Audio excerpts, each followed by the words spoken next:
Well, good morning, delegates. My name's Greg Noonan. I'm here for the Australian Cotton Shippers Association. Thanks very much for joining us as part of the Australian session for the International Cotton Association Conference. I'm coming to you today from the shores of Glen Lyon Dam. Glen Lyon Dam is one of the many water storages that have been replenished over the last 18 months in Australia as we've entered into a La Nina weather pattern. The dam behind me is currently sitting at 80% of capacity. Just 18 months ago, this very dam was at 4%. And this means that we're heading towards a really significant increase in cotton production here in Australia when we start planting in the next month. We're all really excited about the prospects for the upcoming crop. And today I'm going to introduce you to some of our wonderful cotton growers. We're going to talk about some of the innovative things that they're doing on farm. Australian cotton growers are the most sustainable and technologically advanced growers in the world, and we're really proud of the work that they do and the incredible fibre that they produce. We're also going to talk to some of our industry experts. We're going to talk about the challenges facing us from a logistics and shipping perspective, and we're going to have a look at what's happening in research and development in cotton in Australia. So thanks very much for joining us. We're excited to have you and really proud to show you a little bit of our country. Well, we've just arrived here at Kensington Park, which is Dan Haler's family property just west of Dalby. It's just started to rain, which is why Dan has a smile on his face. Welcome, Dan. Thanks for joining us. No worries, thank you. So, Dan, it'd be great if you could tell us a little bit about your operation here. So we're a mixed dryland and irrigation farm. We grow predominantly cotton in the summer with a bit of sorghum and corn rotations, and then opportunity crop into mung beans. And then winter we do wheat, barley and chickpeas, which we currently got in. And if we can get 30-40 mil of rain over the next 2 days, it'd be fantastic. Awesome. And in terms of the upcoming season, tell us about your cotton program. So it's probably one of the best starts we've had, one through water and storages and two with water in the ground. So our dryland paddocks are probably 90 to 95% full. We haven't started with a genuine full profile in our dryland paddocks for 5-6 years. And irrigation wise, we're the fullest we've been probably in 10-12 years. I don't know if we've had this much water at the start ever. Really. Fantastic. Yeah, and from a marketing point of view, some pretty favourable conditions pre-season. Unbelievable prices. Yeah, it's exciting.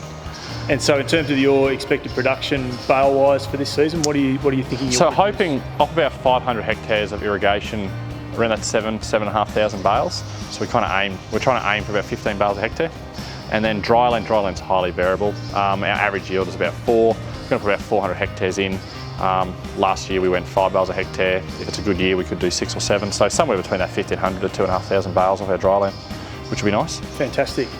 And look, you're a bit of an innovator. You do some things differently in terms of your farming techniques. Could you talk us through, particularly in the area of traffic control, could you talk us through some of the things that you've put in play? Yeah, so what we're doing is probably not unique in a sense that we control traffic cotton, but what's unique is what we've integrated control traffic in irrigation and dryland. To make that work in our system, we run a 4-metre wheel centres. So we're, I believe, the only people in the world with pickers that run on 4 metres. And what that's allowed us to do is most people go into irrigation with jewels in their pickers and they pack pretty much the whole paddock. Well, we can now go into irrigation and drive 2 sets of wheel tracks. They're wheel tracks we don't water, which helps get the water in the ground we water and helps also improve yield. And then that now matches our dryland system as well, so everything fits. Previous to this, we were doing 2 metres on the irrigation and 3 on the dryland, so we're changing things and nothing matched up. And the problem with the irrigation was nothing fitted. So our pickers were still driving over everything. So our audience is not from the production arena, and they're probably looking at you going, well, why are you making life more difficult for yourself when you can go and buy a picker from John Deere or Case and just do it the way it was designed? Yeah, why do you do these sorts of things? So we're still buying the pickers from the manufacturer. Probably the best example is 5 years ago we had the traditional pickers on jewels. We were in our dryland system, which is a 12-metre system, and our pickers are on 6 metres, our mulch shores on 6 metres, and our tractors were on 2 and 3. So we basically drove over everything. Then we had a lot of rain just at defoliation, so we had an opportunity to double crop. So that's to plant another crop in the same season. So we went in and planted, but we'd driven everywhere, and it took us 3 times as long as it should have. We broke the planter 5 times, just an absolute nightmare. You move forward in our business 5 years, we now have a picker that's on 4-metre wheel centres, which is where everything drives. It's now stretched out to 12 metres wide. We have a 12-metre mulcher, and cotton's changed a bit so we don't have to pupae bust as well. So we picked it, mulched it, we went straight and planted it, did it all within a week. We saved so much time. We also have paddocks that have better moisture holding capacity, because we're only compacting a single tramline. Because what you need to understand is a picker will compact soil down to 1.5 metres, so basically just makes a road, and then that won't wet up, won't hold moisture. So if you're doing that across your whole paddock, you're limiting yield. Well, if we get our true tramline, and then everything else is perfect. Fantastic. Look, and that's the sort of innovation that we see all through the production space here in Australia. Dan's a great example of trying to do more with less and make the most of the resources that he's got. Dan, thanks very much for your time today and good luck for the upcoming season. No worries, thank you very much. Thanks. Cheers. So in our travels today, we're moving through the Darling Downs region of southeastern Queensland. This is some of the most rich agricultural land in Australia. As you can see out the window at the moment, it's an area that grows significant cereal crops in the winter time, but as we move into the summer, this area will become a real centre for dryland cotton, and combined with this rain that's falling right now, it's really set up well for a significant planting of dryland cotton. We're expecting somewhere in the vicinity of 30 to 40 millimetres of rain here in the next 2 to 3 days. The timing is absolutely perfect. We're likely to see dryland planting commence within just a few weeks, and that'll be followed by irrigated planting shortly thereafter. But as you can see, it's just absolutely beautiful black soil country. We're now joined by Emma McDonough from AgriDirect Australia. AgriDirect Australia are the newest member of the Australian Cotton Shippers Association. Welcome, Emma. Thanks for being here. Thanks, Greg. Nice to talk to you today. So we're going to talk to Emma about shipping and logistics. Now, Emma, the 2020-21 crop is drawing to a close. Could you give us a little update on how things have gone? Sure. I mean, we've had a much bigger crop than last year, which is very encouraging. It's my estimate that we have about 70% of our way through the shipments for this year's program. A diversity of markets compared to what we've been used to in the last 4 or 5 years, which has been really interesting. Yeah, let's talk a little bit more about that. There's obviously some changes to supply chains. Aussie cotton is now competitive in every market. What do you see for the upcoming season in terms of where Australian cotton's going to find a home? Yeah, I mean, it's great to see that next year we have potentially 4.5 or even maybe 5 million bales to ship, to trade and ship. And it's good also to see us having that range of markets that we had many years ago. We've got the traditional markets of Indonesia, Thailand, Japan, Korea, and we've also got the Vietnam market, which is also taking some cotton that would have previously found its way to China. We're also looking at the growing market of Bangladesh, which is the second largest import market. When it comes to ready-made garment sector, Bangladesh is really expanding their capacity. We've also got India, Pakistan, and even Turkey. So yeah, we do have a lot of markets that we can service with the volume and the price that we have today. And obviously a really significant increase on volumes from last year, and potentially one of the 2 or 3 biggest crops of all time ahead. Is the domestic market ready to go logistically to handle that many bales? Yes, look, we have the capacity for ginning, we have the capacity for classing. We may even have a new port to export from in Darwin next year. But look, it's definitely going to be a challenge from the volume point of view. Previously, we've exported just under 1 million bales in 1 month. So it really depends on what this global logistics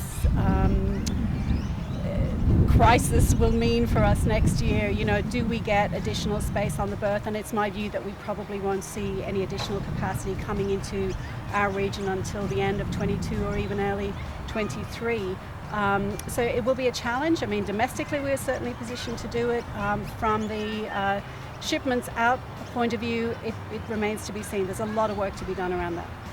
Well, all good problems caused by a really big Australian crop on the way. Emma, thanks very much for your time today. Thanks, Greg. Well, we've reached our final stop on our Australian cotton tour, and I'm joined by 2 of the industry's leaders, Mr. Richard Hare, who's the chairman of the Cotton Research and Development Corporation, and Mr. Michael O'Reilly, who's the chairman of the Australian Cotton Shippers Association. Gentlemen, thanks for joining me. Thanks, Greg. Nice to be here. Thank you. Richard, I'll start with you. Innovation and science has always been at the forefront of Australian cotton. the CRDC is quite a unique institution. Could you just explain to us where it fits in the Australian cotton industry? Sure. Yeah. Science has always been a big part of it, Greg. Look, CRDC, it's a partnership simply between the federal government and the Australian cotton growers. So the growers pay a compulsory per bale levy on every bale they produce, and then that's matched by the Commonwealth government. That, the levy's around about 0.5% of the bale of cotton's worth at current prices, then the government will match that up to a certain level, which means in a 4 million bale crop, we've got about $20 million to invest in research. We run a pretty lean show, 13 full-time employees, so a pretty small overhead, so the bulk of that money finds its way into research, and then the priorities for that are really directed by the growers. And I think that's one of the beauties. We've got a pretty homogenous farming system in Australia.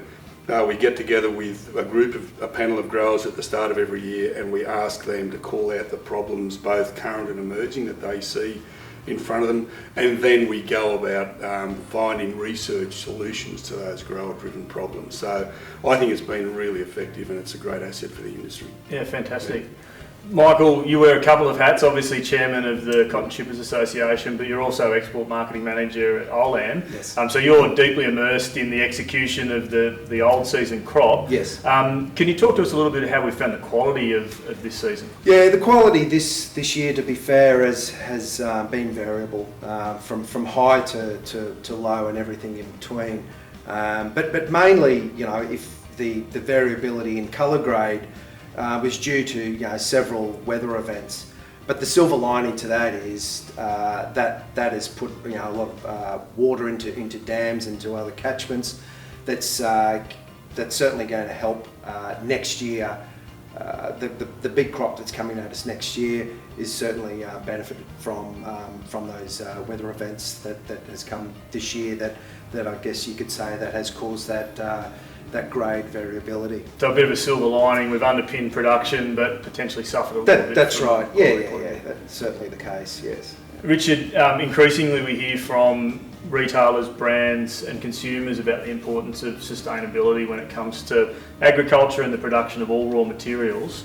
Can you talk us through how CRDC plays a role in really bolstering the sustainability credentials of Australian cotton?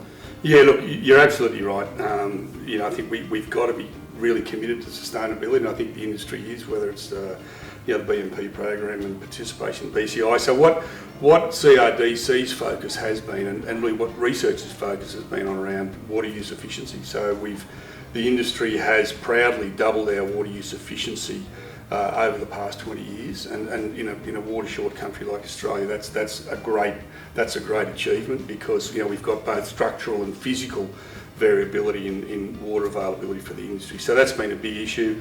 Soil health is a constant opportunity and challenge for us. We're dealing with in parts of Australia very fragile soils, so we're putting money into understanding how we can continuously improve the quality of our soils, not just sustain the quality of soil health. So that's a really important piece for us. So there's some of the things that we're doing.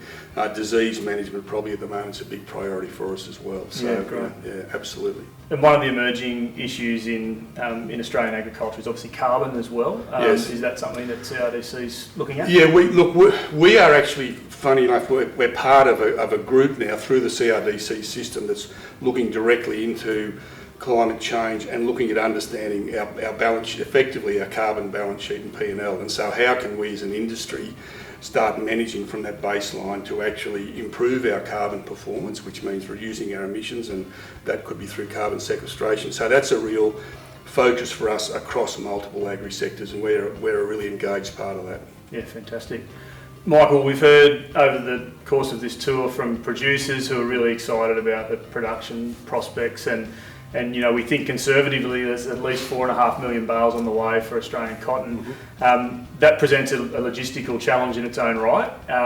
As chairman of the Cotton Shippers Association, are we ready as an industry to execute a 4.5 to 5 million bale crop? Yeah, good question, Greg. It certainly will be challenging. There's no doubt about it. The markets that we are now selling to love our cotton, of course, but they probably don't take, like, say, whereas when we were selling to China, they were big contracts, and we'd ship a lot of cotton in a short amount of time, which won't be the case. We think won't be the case for next year.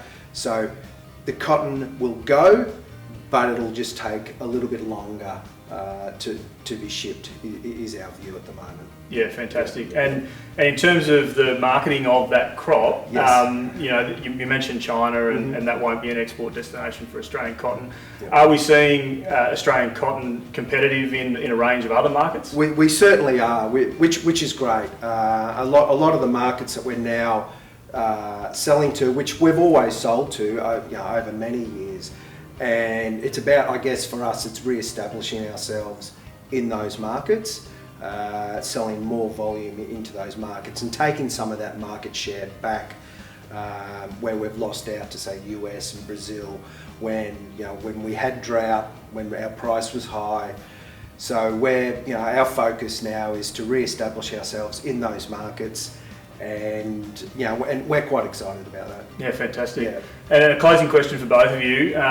We've seen the availability of water on this trip. We've been to Glenline Dam at 80% full. We've seen it raining on the Darling Downs in person. Everyone's really optimistic that we've talked to about the outlook. We've got high prices and we've got productive capacity. Your take on the outlook for the 21 season? Yeah, like I said before, it is going to be challenging, but exciting at the same time.